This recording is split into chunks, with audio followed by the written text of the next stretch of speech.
Isabel, ¿cómo estás? muy bien, muy Manchus. contenta de verte. De volvernos a ver, ¿no? Recordábamos antes un poco. Sí, porque nos hemos encontrado en los teatros, en los festivales. Siempre me has parecido una mujer tan interesante. Muchas gracias, igualmente. Así que ahora voy a aprovechar para hablar contigo. Estamos en uno de los espacios de las naves del Español en Matadero, porque estás interpretando ahora mismo El beso, en la sala Margarita Xirgu del Teatro Español, una pieza escrita por un dramaturgo holandés llamado Bert Hicks, está dirigida por María Ruiz y lo interpretas junto a Santiago Molero. Es el encuentro fortuito de dos personas en un parque. Pero luego es la excusa para hablar de muchísimas cosas, temas de fondo. Pero antes de abordarlos, a mí me gustaría saber si a ti te ha pasado eso. ¿Tú has tenido algún señor que sentada tú en un banco te haya abordado? Pues alguna vez habrá sido, yo tengo una memoria de pez, entonces, y no habrá sido demasiado importante porque no me acuerdo, ¿no? Pero sí que siempre me ha gustado y de alguna manera me he identificado mucho con la famosa frase de Blanche Duas del tranvía de Tennessee Williams, que dice: siempre he confiado en la generosidad de los desconocidos. Entonces, sí, creo que se puede producir, sí. Tengo entendido que has tenido especial empeño en levantar esta pieza. Sí. ¿Qué es lo que te tocó, lo que te movió? Pues un poco sí, lo habíamos hablado, ¿no? Me la pasa Ronald Brouwer de la Abadía, yo estaba allí haciendo otra obra de teatro, He nacido para verte sonreír. ¡Qué preciosidad! Que una maravilla. Y entonces me dice: oye, Isabel, tengo esto porque la había traducido y creo que te puede interesar. Y entonces yo la leo y me fascina porque es original, porque es nueva, porque está muy desnuda, porque habla de mí, con lo cual habla de ti y habla de nosotros. Y ¿qué más? Porque sobre todo me fascinó mucho que intuí que estaba llena de secretos, que la escritura, la dramaturgia tiene una pátina aparentemente coloquial y tal, pero luego está llena de secretos, como así ha sido, porque se han ido desvelando en un proceso de ensayos con María y con Santiago extraordinario que hemos tenido. Te iba a comentar ahora el proceso de creación de la pieza. Tiene una singularidad, y es que lo habéis hecho durante el confinamiento, durante la pandemia, teniendo esta pieza además este sentido de apertura, de parque, de paseo. ¿Cómo el estar confinados, encerrados, ha variado o no el resultado de la pieza? Pues he de decir que, a pesar de que esta situación no es una situación dramática, como es obvio y notorio, a nosotros nos dio la oportunidad de ganar tiempo, de tener un preensayo vía pues esto, redes, exacto. Y entonces María, que es le gusta mucho pormenorizar y es muy meticulosa en el trabajo, y nosotros, que estábamos confinados y no teníamos tampoco nada más que hacer y nos apetecía mucho, pues fuimos exhaustivos y nos dio tiempo a trabajar sobre todo el análisis de texto, las situaciones, los personajes. Luego ya empezamos a tener los ensayos oficiales, pero a nosotros nos dio la oportunidad del tiempo, que es un lujo, querida amiga. Ya ves, el tiempo solo es verdad, el tiempo que pasa y que nos lo roban, en fin, eso es otro tema. La obra está atravesada por un miedo de la protagonista a la enfermedad y a la muerte. Ella lo palía de alguna manera mediante el rezo, la oración. ¿Tú cómo haces cuando tienes miedo? ¿A qué te aferras? Todos nos aferramos a lo que podemos, a los amigos, a una mayor atención en la búsqueda del sentido de la vida.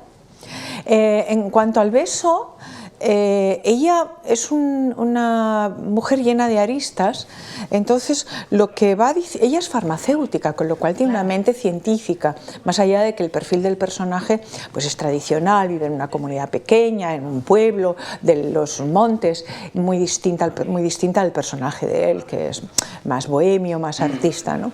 Y lo que ella vive, porque además así lo hace notar y subrayar el autor, en una comarca cercana con la frontera con Alemania, los Países Bajos, que se llama Liburgo o Limburgo, ahora mismo no recuerdo muy bien, que es de perfil católico.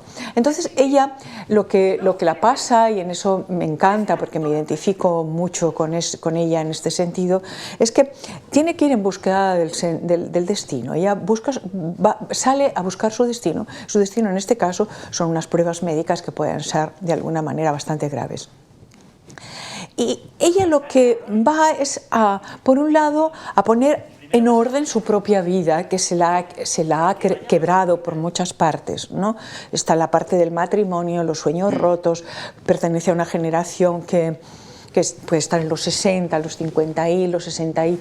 Entonces es un ecuador en la vida de cualquier ser humano, hombre o mujer, y ella, la enfermedad en este sentido lo que la da a ella es la oportunidad de ponerse al día, de hacer una contabilidad existencial, ¿no? Y es increíble eso, sí, que a partir de, sí. un anuncio de una enfermedad, de lo que puede suponer para una persona, eso sea también motivo de cambio, de superación y de algo positivo. Sí, no cabe duda. Yo lo creo.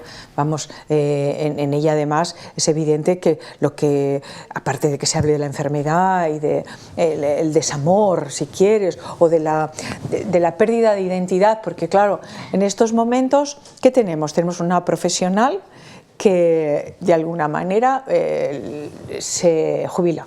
Tenemos a una madre que está en plena crisis del nido vacío porque la hija le ha dicho chao, chao, no te aguanto. Claro. Y un marido que apenas la habla. De todo eso habla la obra. Y entonces, pues por eso digo que es una revisión identitaria, ¿no? Claro. Es más, fíjate, tú eres muy activa en redes sociales, yo te sigo en Twitter, y decías lo siguiente justo antes de estrenar El beso. Decías: y de pronto alguien nos escucha, nos mira como si todavía fuéramos necesarios. Quizá eso es más o menos lo que estábamos hablando, ¿no? Sí. El sentirse necesaria. Sentirse necesaria, sentirse útil, existencialmente no desechable. Entonces, todo eso lo toca de alguna manera la obra sobrevuela sobre ello, ¿no? Pero abre capítulos muy interesantes para reflexionar, ¿no? ¿Qué tipo de sociedad vivimos? ¿Qué pasa esto, ¿no? Cuando, por ejemplo, en las culturas clásicas, la senectud era un privilegio y un grado, ¿no? Ahora es al contrario. Es al contrario, ¿no? Claro, ahora es un desecho, como decías. Bueno, somos por lo menos posiblemente desechables, el que se deje o la que se deje. Yo no me dejo ser desechable. Claro, porque además tú eres de las que piensan que las mujeres actrices lo tienen más difícil, tienen más dificultades que sus compañeros actores cuando va pasando el tiempo, cuando cumplimos años, o tenéis vuestro propio techo de cristal, o crees que eso es un cliché. No, es un poco que no es lo mismo que era, evidentemente, porque las cosas han cambiado mucho y van cambiando a mucha velocidad. A mejor, pero los techos de cristal existen, yo lo creo, sí. Y yo soy partidaria de la concordia en todos los aspectos de la existencia, entonces no soy activamente violenta con el mundo masculino, pero creo que hay que reivindicar espacios que todavía son necesarios de reivindicar, ¿no? Y en cuanto a la imagen, que es de lo que se trata en este caso, más el audiovisual que el escenario, sí. El audiovisual sigue siendo más cruel con la mujer que con el hombre, en general, con las actrices que con los actores. Siguiendo o volviendo al mundo de las redes sociales en Twitter, publicaste uno justo antes de que se estrenara El beso que me llamó muchísimo la atención.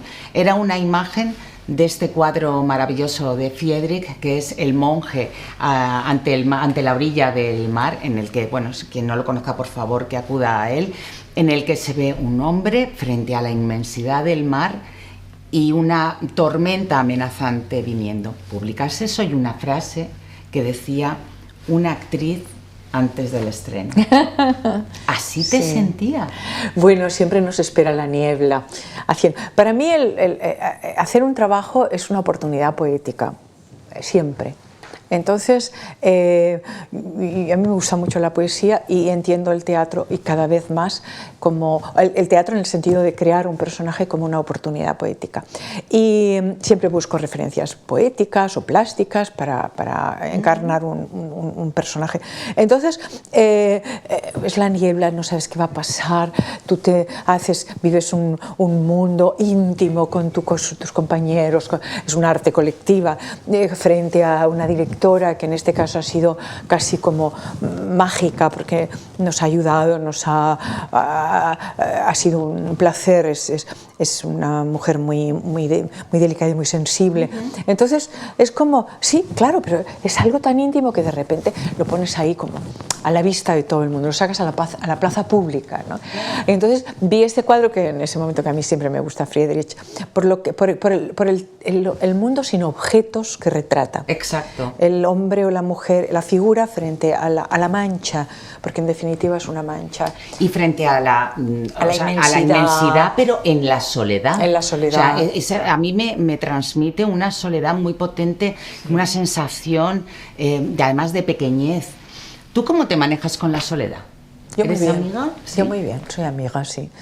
Hombre, yo necesito al otro. Esta obra, por ejemplo, habla del otro mucho. Uno de los puntos fuertes del beso es precisamente el otro como más allá de aquello que dijo el que lo dijo, los otros son el infierno, los infiernos son los otros, que habría mucho que analizar, que hablar sobre ellos. Son melones que se van abriendo, melones, excitantes, pero también es la oportunidad de la ayuda, de la salvación, la oportunidad de la salvación. Y de esto también tiene un punto de redención a través del otro, la obra. Y en eso yo creo.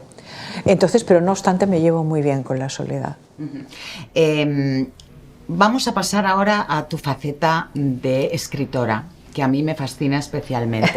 Decías en una entrevista hace unos años, en La Mandrágora, de la 2 de Televisión Española, que te daba pudor que te hicieran preguntas sobre esa faceta tuya.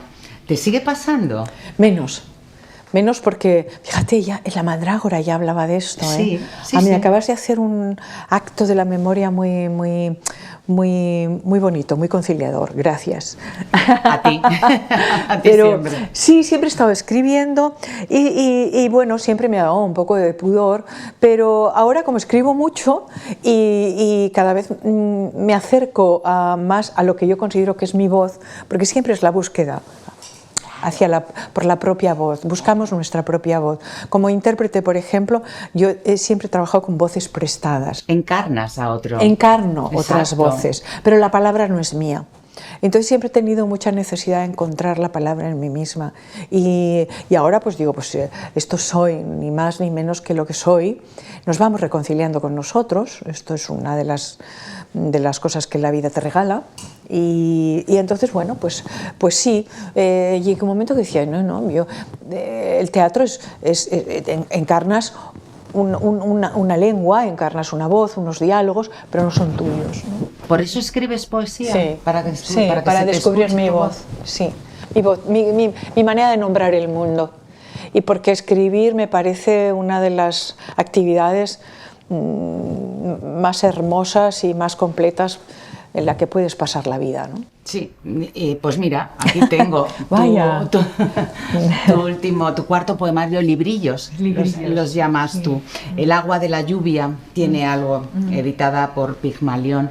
Un poemario maravilloso que dedicas al amor no romántico, al amor civil, y yo estoy muy por eso. ¿Estás muy por eso? Estoy muy por eso, por el amor civil no romántico. Sí. Me ha encantado, es un poemario enamorado, dices. Sí, Sí, es verdad, me gusta un poco que lo saques a colación, porque cada vez que se habla del amor, pues se habla o se evoca o se cree que se evoca lo erótico, que también, que es hermosísimo, el amor romántico, que también, pero por ejemplo, dentro del rango del amor yo entiendo que hay que incluir a la ética, por ejemplo, ¿no? De ahí el amor civil, ¿no? Esa especie de compasión, empatía por el otro que te rodea y que está ahí a veces en unas situaciones muy, muy crueles y al que tienes que mirar, porque todos somos dignos de ser mirados, ¿no? Incluyes en la introducción de este cuarto poemario un texto de Thomas Merton, sí, que habla de la meditación y la contemplación. Ahí es donde estás tú situada ahora. Bueno, ahora mismo estoy en la acción, porque haciendo funciones en el Teatro Español, que estamos todos maravillados con lo bien que nos están tratando. Bueno, el cartel de No hay localidades todos los días. Todos los días de momento, y cruzamos los dedos porque ese es el cartel más codiciado por la profesión. Es verdad. Pero sí, estoy ahí, soy más contemplativa, que soy reflexiva. En la medida que no quiero que me roben el tiempo, en la medida que busco tener mi propio criterio de las cosas. Entonces, eso es la contemplación, es decir, como decía el hermoso Machado, pues distinguir las voces de los ecos, ¿no? Hay demasiado ruido en el mundo y entonces, bueno, pues es una manera de poco a poco ir eligiendo la vida en la medida que puedes, porque hay un principio de necesidad incuestionable que quieres vivir, ¿no? Y en ese sentido sí soy contemplativa porque y esto hay que pensar, como decía Hannah Arendt, hay que pensar, pero el pensamiento nos hace libres. ¿Tú vives la vida que quieres vivir? En este momento creo que se acerca, nunca del todo y además virgencita que me quede como estoy, pero se acerca un poco, sí. La vida me ha puesto hacia un camino, yo he trabajado para ello, he tenido la fortuna de alguna manera, en una u otra manera me ha sonreído, pero tengo mi dolor como todo el mundo y me hago eco del dolor de los demás, evidentemente, porque no vivimos solos. Entonces, pero se acerca, sí, una vida ciertamente tranquila, escribo, leo, paseo, tengo un perro, pocos, pero muy, hay una excelencia, cultivo la amistad, trato de cultivar esa excelencia en la amistad. Y sigo buscando, ¿y esto de qué va? ¿La vida de qué va? Como para entenderlo. Yo lo que no puedo comprender, fíjate, es que el paso del tiempo. A mí me parece como que me han robado las décadas, que me han robado, ya me robaron los 20, los 30, los 40, basta. ¿A ti no te pasa eso, que de repente dices, pero ¿dónde están? ¿Dónde están? Sí. Soy poco nostálgica yo, ¿eh? ¿Sí? Soy poco nostálgica, pero sí que es verdad que, hombre, por Dios, por Dios, que nos devuelvan los años ya.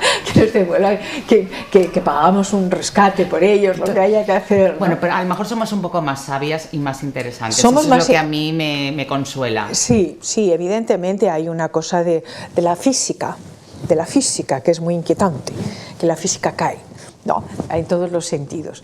Y a veces, o definitivamente caerá para, de momento, en lo que sabemos, no volver. No. Pero sí, tenemos más recursos, indudablemente, y elegimos más. ¿Sabes que me pareces una mujer muy valiente haciendo esa pieza? Ah, ¿por qué? Me parece escarbar en el dolor. Me imagino que escarbarás en tu propio dolor para prestárselo a la farmacéutica. Y hacer eso todos los días,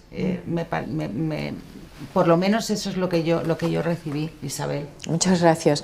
Sí, hay dolor. Yo lo cogí con mucha ansia, el dolor, al principio del proceso, pero me di cuenta de que estaba equivocada, que de lo que trata la obra es de las ganas de vivir. Y una cosa sí, pero porque no está declarada la enfermedad, es una sospecha que desde esa perspectiva se puede hacer simbólico, ¿no? O universal, ¿no? Todos estamos amenazados de muerte de una u otra manera. Sí que se roza la enfermedad y esa enfermedad terrible que se menciona en la obra, ¿no? Que es el cáncer, pero no se habla de de eso. Se habla de que ella sale en busca de su destino, sale sola. Se habla más de la soledad. Sí. Se habla más del fracaso de las relaciones humanas, amorosas. Y familiares. Porque la hija... Exacto. Que propiamente, sí, ella tiene 2 soliloquios muy poderosos con este tema, pero se habla más, y de las relaciones, o sea que... Sí, sí, entonces, claro, le prestas tu dolor, no tiene... pero el intérprete, como tú bien sabes, trabaja con la imaginación, el artista trabaja con la imaginación, y desde esa perspectiva, pues no tienes que haber matado a nadie para cargarte a alguien en escena, que es muy gustoso. Yo todavía no me he cargado a nadie, pero te gustaría. Pero me encantaría. Y luego arrepentirme. Y luego Isabel, ¿cuál crees que es la misión del teatro, si tuviera alguna? Bueno, pues claro, evidentemente, como bien apuntas, es la vieja dialéctica del arte, ¿no? ¿Es útil o simplemente es gozosa? ¿Es el arte por el arte o tiene que tener una utilidad social? Pues yo creo que un poco de todo. Yo pienso que tiene sus propias leyes, la creación tiene sus propias leyes, no puedes hacer moralina, yo no creo que se pueda hacer política. Otra cosa es que tú sigas un ideario o denuncies o tal. Pues tú eras muy de trinchera hace años, sí, tenías un activismo político en el teatro, quiero decir, eras muy comprometida en ese sentido. Sí, pero y lo sigo siendo. ¿Así? Lo que pasa es que lo entiendo de otra manera. Claro. Es decir, en un momento determinado, si yo voy como espectadora, voy a una sala de teatro y me hablan de la justicia, me la tienen que decir a la manera del teatro, no a la manera de un panfleto ni de un pasquín. Tiene que haber un hecho teatral ahí. Tiene que haber un hecho teatral, ¿no? Claro. Insisto, el teatro es una ocasión poética, el ejercicio de la creación del personaje, pero también el hecho teatral. Es absolutamente anómalo, no se parece a nada, y además tiene el secreto de la encarnación. Es que tú encarnas ahí, y eso, la encarnación va más allá de la política, y eso también es hacer trinchera, porque no somos solo política, somos seres políticos, pero no solo, ¿no? Tú te has definido en alguna ocasión, me gusta mucho, como un verso libre, por supuesto, porque eres poeta. ¿Te consideras una mujer fronteriza, esquinera? ¿En qué se concreta eso? En tu día a día, en tu cotidiano, esquinera. Esquinera, es como así, como buscona, ¿no? Como un bolso, ¿no? Con el bolso, es que del quicio de la mancebía. De la mancebía, ¿no? Sí, a mí me gustan mucho los sinónimos, ¿eh? Yo soy una afiebrada del sinónimo, entonces me encanta porque es tan evocador el lenguaje. Esquinera, sí, porque